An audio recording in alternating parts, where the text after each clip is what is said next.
आज एक थोड़ा ज़्यादा ही कंट्रोवर्शियल सा एक वीडियो बनाने वाला हूँ। मैंने बहुत साल पहले एक वीडियो बनाया था H1 is a slave visa. आज थोड़ा उसी वीडियो को और अच्छे तरीके से बताएंगे कि H1 में प्रॉब्लम्स क्या क्या हैं। और चक्कर क्या है कि अब मैं सिटीज़न हूँ, पहले ग्रीन कार्ड होल्डर था, अब मैं सिटीज़न हूँ। तो जब मैं H1 के बारे में ये सब बातें बोलता हूँ ना, कई बार कई लोगों का व्यू पॉइंट ये बनता है कि यहाँ अपनी बगाड़ रहा है, अपनी दिखा रहा है कि ये सिटीज़न है ना, तो लोगों को नीचा लगाने के लिए ऐसी बातें बोल रहा है। कई लोगों ने इस तरह की बात सोची और मेरे से की भी मेरे बारे में। मैं अपने आप को बहुत ही बड़ा विक्टिम मानता हूँ H1 का, क्योंकि मैंने दूसरों के बनिस्बत दूसरों के कंपैरिजन में कुछ ज़्यादा ही सफ़र किया ड्यूरिंग H1 टाइम्स। और जैसे ही ग्रीन कार्ड आया और मेरी प्रॉब्लम सॉल्व हुई तो मैं समझ में आया कि सारी प्रॉब्लम H1 की थी। तो मैं अंदर मेरे इतनी ज़्यादा फ्रस्ट्रेशन और बिटरनेस है ना, आज 13 साल हो गए मेरा H1 गए हुए, मेरा ग्रीन कार्ड आए हुए। मैं आज भी मैं इसी को भूलता नहीं कि मैं H1 पे मेरे साथ क्या हुआ। 2010 में आया था मेरा ग्रीन कार्ड। आज भी मेरे जैसे आत्मा में ना, मतलब स्कार्स हैं, मेरे घाव लगे हुए हैं, जख्म है गहरे। तो जो मैं H1 की बात करूँगा वो दिल से करूँगा, जो मेरे अंदर है, जो मेरे लिए हिसाब से जो मेरे साथ हुआ है, जो मेरे साथ हुआ है मैं उसके हिसाब से बात करूँगा। मैं किसी को नीचा नहीं दिखाना चाह रहा। ऐसे बहुत सारे लोग मैं जानता हूँ जो जानबूझ के H1 के लोगों को नीचा दिखाते हैं, उनको जानबूझ के फील कराते हैं कि वो H1 पे हैं। I know some really shallow people जो मतलब कि बिना बात से ही अपने रिश्तेदारों को H1 पे हैं तो उनको नीचा दिखाने की कोशिश करते हैं। मेरा ऐसा कुछ नहीं है ब्रदर। पर एक ही जो मेरी आत्मा है, I have to be true to my soul also. जो H1 ने मेरे साथ किया, आज भी सोच के मेरे रोंगटे खड़े हो जाते हैं, पैर में थर सी हुई है थोड़ी। मतलब कि H1 के ऊपर जो ये मतलब कि जो मेरी आत्मा इसमें जो जख्म है ना, इतने गहरे हैं, यू कांट इमेजिन। मेरा ही मानना है कि H1 के ऊपर जब आप होते हो, what is H1 work visa है अमेरिका का, जो कि 9-9 10-10 साल 11-11 साल तक आपके साथ अटका रहता है। टिपिकली बंदा F1 पे आता है, फिर वो वर्क वीज़ा पे आता है, F1 पे आता है यानी कि स्टूडेंट वीज़ा पे आता है, फिर धीरे धीरे वर्क वीज़ा की स्पॉन्सरशिप लेके वर्क वीज़ा पे आ जाता है। तो उसको 12-15 साल इसके ऊपर लगाने पड़ते हैं आज की डेट में। मेरे टाइम में 7-8 साल, अभी 12-15 साल, और फिर उसका ग्रीन कार्ड आता है, यानी कि PR।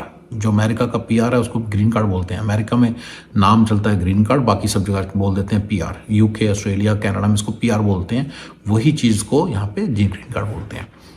वो जब तक नहीं आता तब तक आप H1 के स्टेटस पे रहते हो। H1 या मतलब नाम है बस वीज़े का, दैट्स इट, इसके ऊपर कुछ नहीं है। ऑस्ट्रेलिया में वर्क वीज़ा का नाम 456 है, यहाँ पे ICT है, सब कुछ है। कनाडा में ICT है, सब जगह अलग अलग नाम है, पर है ये वर्क वीज़ा, यानी कि वर्क करने का परमिट मिलता है। इंसान को जब वर्क करने का परमिट मिलता है ना, मैंने कई लोगों को देखा है, उन्होंने फेसबुक पे पोस्ट डाली है, हुर्रा मेरा H1 आ गया, हुर्रा मेरा वर्क वीज़ा आ गया, हुर्रा। मैं बस आपको ये बता सकता हूँ कि जो H1 है ना, ये सिर्फ स्लेव वीज़ा नहीं है। स्लेव साले होते तो इंसान ही है ना, जो होते तो इंसान ही है ना। स्लेव जो होता है गुलाम। मैं मानता हूं कि H1 के ऊपर बंदा ना आधा जानवर हो जाता है साला। ये H1 ऐसी चीज है, ये साली दीमक है, दीमक जो अंदर ही अंदर आपके अंदर, आपको अंदर से खा रही है। ये H1 ऐसी चीज है, ये जो वर्क वीजा है अमेरिका का, ये आपको अंदर ही अंदर खाता है।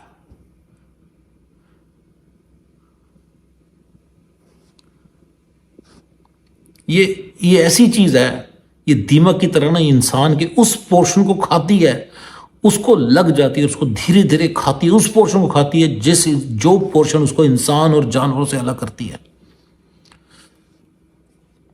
जो उस इंसान को जानवर से अलग करती है, उस पोर्शन को खाती है, उस चीज को खाती है धीरे धीरे धीरे धीरे धीरे धीरे धीरे। और इंसान बिना उसकी मर्जी के, बिना उसके जाने, वो धीरे धीरे धीरे धीरे जानवर में कन्वर्ट हो रहा होता है। H1 पे जो बंदा होता है ना, वो इंसान नहीं होता, वो जानवर होता है, जानवर।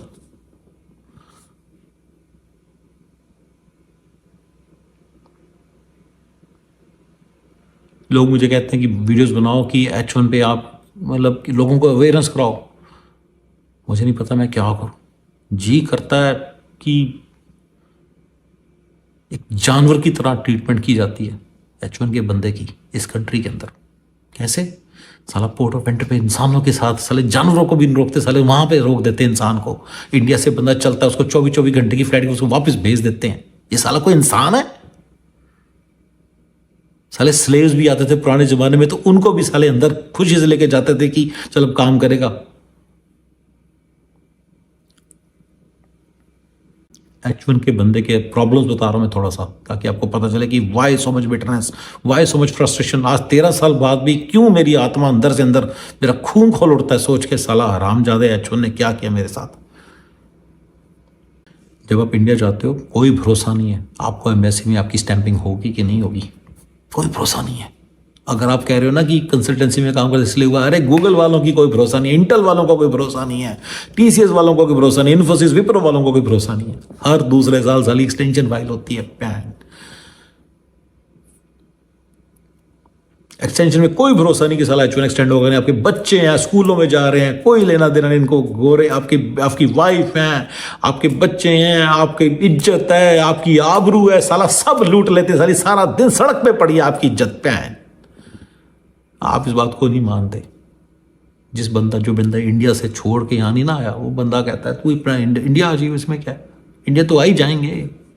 मैं समझाना भी नहीं चाहता ले ली किसी इंडियन नेशनल को, जो बंदा इंडिया में रहता है, जो बंदा यहाँ रहता है, जो H1 पे है, जिसने H1 पे टाइम गुजारा, वो उसको समझ आ रहा होगा कि ऐसा ही है। कुछ नहीं भरोसा कब वापस भेज दें आपको, कुछ नहीं भरोसा। और 15 साल तक ये तलवार, गंदी सी तलवार, सड़ी हुई सी जंग लगी पागलों की तरह आपके गले पे लटकी रहती है। पैसे भी लगते हैं एक्सटेंशन के, उतने पैसे लेता है ये कंट्री उतने पैसे देते नए H1 के लेता है, पूरे पैसे लगते हैं। पैसे भी लेता है, दिमाग ही खत्म। इन्होंने पैसे बनाने का, अरे तुम सीधा पैसे ले लो, सालो तुम्हें जो पैसे चाहिए तुम पहले ले लो।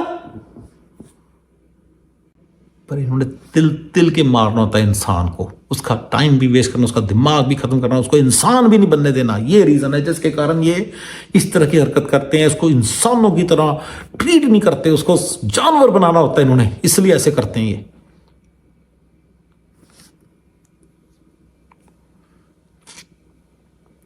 H1 ऐसी चीज है, ये साला श्राप है ह्यूमन काइंड के ऊपर।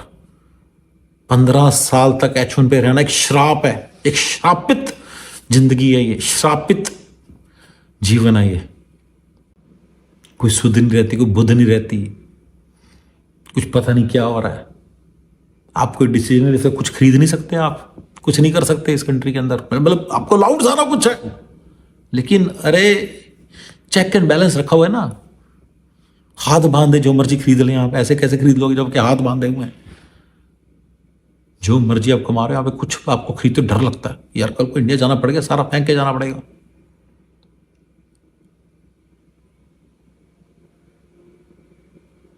कल इंडिया में गया, आई नो पीपल जो इंडिया गए 6-6 महीने के लिए अटक गए, 12-12 साल इस कंट्री में लगाने के बाद। कैसे कह रहे हो आपकी H1 नॉर्मल है? अगर आप H1 की वेबसाइट पे पढ़ेंगे ना, आपको सारे रूल्स दिखेंगे, ये कर सकता है, वो ये कर सकता है, ये फ्रीडम है, वो फ्रीडम है, ये फ्रीडम है, जो मर्जी जाए।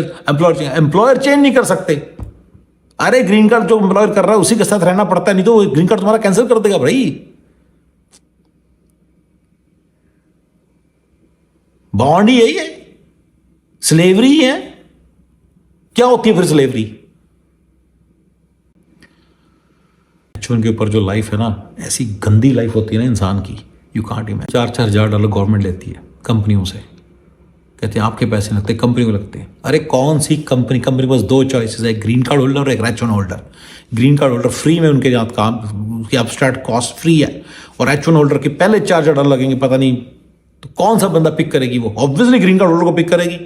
H1 के बंदे की इतनी जल्दी से जॉब नहीं लगती। अरे तुमसे फीस नहीं ले रहे यार, तुमसे नहीं ले रहे तो कोई तो दे रहा है ना।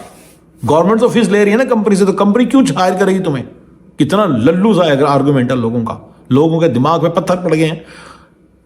जब H1 की फीस लग रही है तुम्हारे वहां पे इस कंट्री के अंदर, हर 2 साल बाद, हर 1 साल बाद, हर 3 साल, कभी 1 साल की एक्सटेंशन मिलती है, कभी 2 साल की, कभी 3 साल की, 3 से ज्यादा कभी नहीं मिलती, कभी 1 साल की मिलती है। तो आपका ये हर साल एक्सटेंशन फाइल होती है, हर साल पैसे लगते हैं। लोग कई बार आके कहते हैं इंडिया चले जाओ। इंडिया कैसे चले जाओ? जानवर हो तुम? 32 साल की उम्र में बच्चों के साथ अब इंडिया चले जाओ, सारा आउट सब कुछ छोड़ छाड़ के जानवर हो? जानवरों की तरह लाइफ बना देते हैं इंसान की। कंपनियां जो कहती हैं वही करना पड़ता है। मैनेजर्स को पता रहता है कि ये मेरा स्लेव है, 2 थप्पड़ लगा के बात करता है आपसे। आपकी कोई इज्जत नहीं होती कहीं पे। जो आपके सारे एम्बिशंस हैं, सारा जो आप कुछ करना चाहते थे, कुछ बनना चाहते थे, चाहे आप IIT से हो, चाहे आप IIM से हो, चाहे आप पैक से हो, चाहे आप REC से हो, चाहे आप जहां मर्जी से हो, खत्म कर देता आपको अंदर अंदर से, खोखला कर देता है। क्योंकि आप कंपनियों को ज्वाइन ही नहीं कर सकते, क्योंकि आपका ग्रीन कार्ड फाइल्ड है। आपका ग्रीन कार्ड दोबारा से स्टार्ट हो जाएगा प्रोसेस सारा। ये लोगों को पता नहीं, समझ में नहीं आती। इंडिया जाएंगे जब मर्जी रोक सकते हैं, वहां पे स्टैंपिंग नहीं करें तो वापस नहीं आ सकते। पोर्ट ऑफ एंट्री में स्टैंपिंग हुई है, पोर्ट ऑफ एंट्री में फिर से रोक सकते हैं। जब आप ऑफिस में काम कर रहे होते हो, ऐसे ऐसे किस्से हैं कि बंदे ने कि इमिग्रेशन ऑफिसर ने उसकी इंटरव्यू ली, उसको हथकड़ में लेकर गए वहां से। क्या इज्जत आपकी? क्या हो आप? कुत्ते हो, कुत्ते। बस गाइस, मैंने आपको सारी बातें बता दी हैं कि क्या क्या इश्यूज हैं, आपको सारे सुन लिया आपने। इससे ऊपर मैं नहीं करना चाहता। रात का समय 2 बजे हैं, सारे फैमिली सो रही है, ज़्यादा हो रहा है। Thank you guys.